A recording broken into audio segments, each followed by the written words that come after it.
Okay, I want to talk about how much strength do you need to hold a pistol. And sometimes when you think about it, you can have too little strength holding the pistol and too much. And I'm going to demonstrate that with a bathroom scale here. But first what we want to do is we want to clear this weapon, even though it's got snap caps in it. And I know there's snap caps inside the chambers there. What I'm going to do is I'm going to just unload it really quick and put it back in. Now, the reason why we do this is because there might be somebody else watching and they'll get the protocol that it's okay to just start playing with the gun without checking it. And I know some instructors on YouTube say, well, I've already checked them, so there's nothing wrong, with me just showing them. Well, there is, because you're going to have an audience that's going to look at you and they're going to copy what you do. Why not just clear the weapon, take the extra time, and make it so that if some viewer sees it, that he doesn't copy you and start playing around with a gun like this he thinks isn't loaded when it really is. So shame on you instructors. It's hard being wrong, but that's just the way it is. You're good at a lot of things, but some of you never clear your weapon when you show it on video. Now, you would clear it in real life if somebody was standing next to you, so why can't you clear it on video? So I recommend that everybody does this, because we have a lot of new gun owners now. And if you're a new gun owner, if you leave this, you have a phone call or your attention is drawn away from this, check it again. Check it again, because you don't know. You don't know. You get a phone call, you get busy, you forget and you think, well, I had snap caps in it last time. No, you didn't. You probably got some live rounds in there. So anyway, I was chasing a rabbit there for a little while. So we know that this gun has been cleared. 357 Magnum, Taurus 605 poly. This here is about 20 ounces. The steel one's about 24. So this is a real pocket rocket right here. We're talking buffalo bore, even though I don't recommend using a lot of buffalo bore in this one, but well over 600 foot-pounds of energy. And a 2-inch barrel, oh my gosh, that is really a lot of power. So that's why you have to have the hand strength, and you have to have the trigger strength, because this trigger is probably about 12 pounds or higher. So you're going to have a strong finger, and that's why you dry fire, so that you build up that strength in your finger. But for your grip, you're going to need clay balls, workout springs, and stuff like that, because it's much harder to shoot a lightweight 357 revolver like this polymer one than it is shooting other more powerful large size handguns. This one here you really have to hold on to, especially with that short grip. See that short grip? I've got the short grip on there. Now when I hold it, I don't use the indentation here. I hold it here because I've got a strong grip on it. And my pinky, I don't put it on the edge. I put it under, because the pinky holds that part from moving. So that's how I would grip it with one hand, like that. I wouldn't grip it like this with one hand. I would grip it like this, because I can ride that ledge right there. So anyway, let me get into the demonstration here. Everybody has a certain wrist strength, and that's why not every gun is meant for everybody, because people have different strengths in their wrist. And I'm going to demonstrate that here. Now, let's say let's say this is 20 pounds for a weaker person. Notice how it's not jumping around too much. Okay, that means that the person has enough strength to hold the gun for the follow-up shots, and they're not getting tired with that grip. But if you notice the grip strength, if you need this much grip strength, notice how it starts to bounce. Okay, it's starting to bounce. What that means is that I have too much grip. I'm squeezing it too hard. So you want to find a balance between not squeezing it too hard, but not squeezing it too light. And how you can determine that is kind of like the bathroom scale. Like, for instance, if I'm jumpy at 60 and then I work out develop them wrist muscles. Next time, my 60 after a couple weeks might be like that. Why is that? Well, it's because the jump is out of your strength. You don't have the jumpy muscle contractions. So what I'm saying is that once you get snap caps for your revolver, it is a workout. It's a workout for your wrist because you need the strength to shoot this.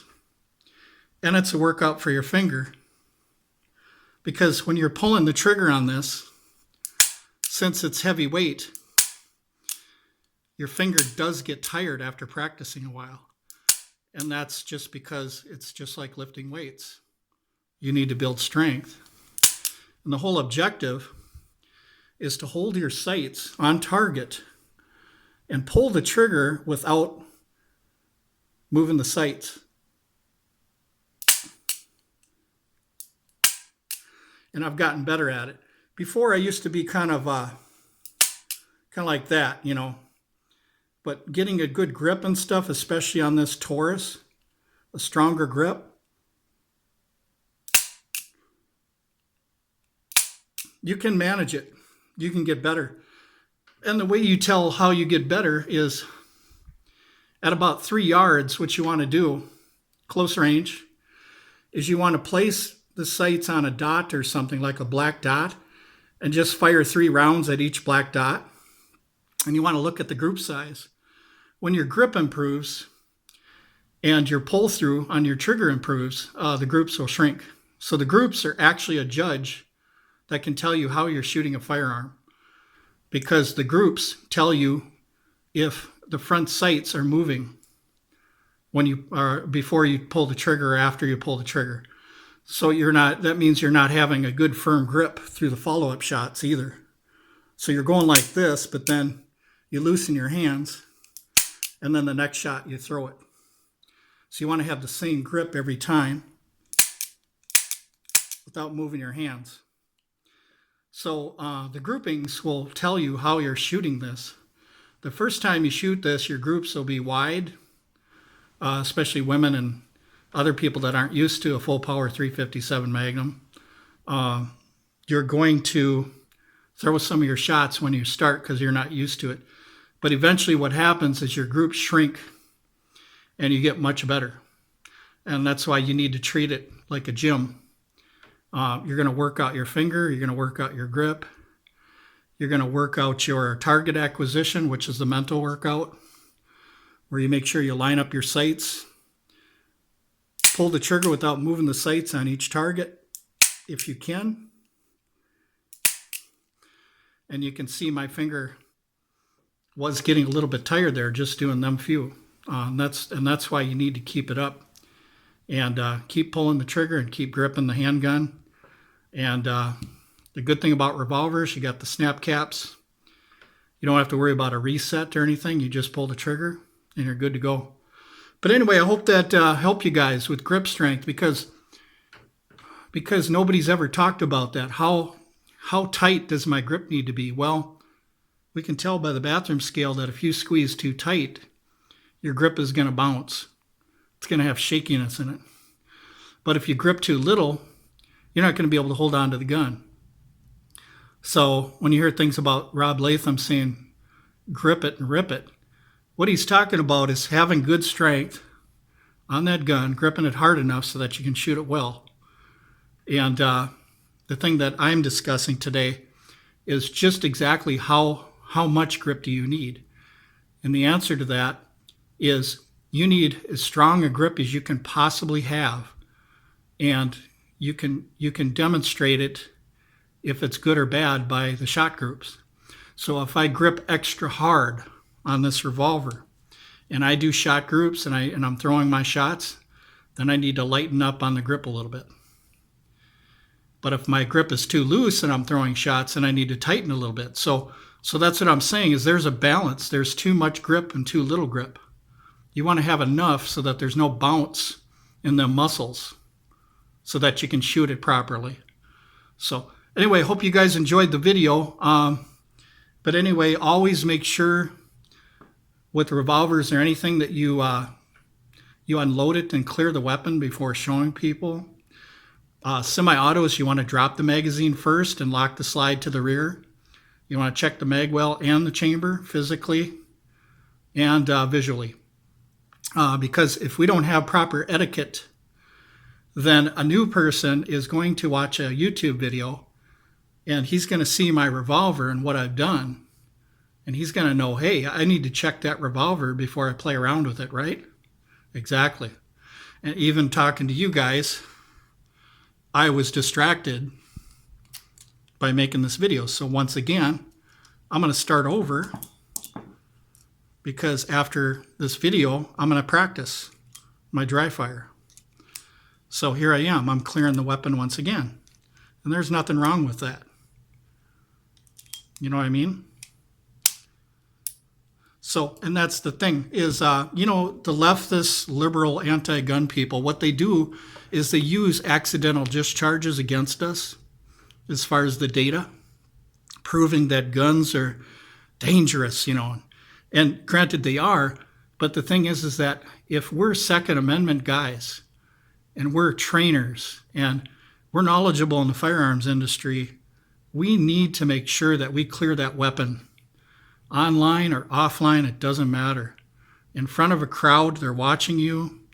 Even if it's on video, I've heard a lot of instructors say, I've already checked these 7 firearms that I'm going to show you today. That's unacceptable. You want to clear each and every one of them, because what could happen someday is a guy could have a few guns and watch that video and think to himself, hey, I've already checked mine, I think. So I'll put them on the table and I'll just play with them a little bit. Pull the trigger and stuff like that. No, that isn't how it works. That's very unsafe. You have to check them. You have to check them. Whether you're doing a video for YouTube or offline, you have to have the same protocol. You have to have the same etiquette. If we're doing etiquettes differently, we're going to confuse probably the 6 to 8 million new gun owners out there that are going to follow our footsteps, and they're going to have an accidental discharge with some of these guys, because some of these guys are showing firearms without clearing them, and you must clear that firearm before you demonstrate or you show it. If I hand it to somebody else, I'm going to clear it again so that they can look at it. When they hand it back to me, they're going to clear it before they hand it back to me. So it's just the way it works, you guys. But anyway, thank you very much for watching.